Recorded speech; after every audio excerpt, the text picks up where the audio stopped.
Me and my mom lived in a women's shelter for almost a year where we didn't have an address. He couldn't find us, all these different things. So I was like, the last time I talked to you.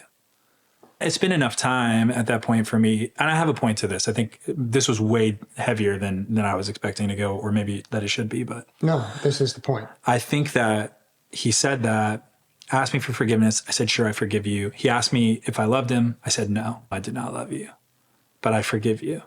And I think that like hurt him a little bit. And there was a part of me in that moment that was like, I liked that I hurt him by saying that.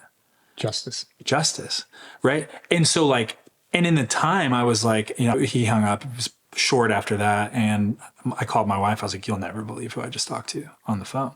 And she knows all the things. She knows all the stories. She knows the abuse, like the different pieces from this guy. And I tell her, and I'm like, I'm bragging about how I was like, yeah, I forgave him, you know? Yeah. And then like years later, you replay those kind of conversations over different situations in your life. And then I remember replaying that in my mind. I was like, if I had forgiven him, I wouldn't have liked that I hurt him.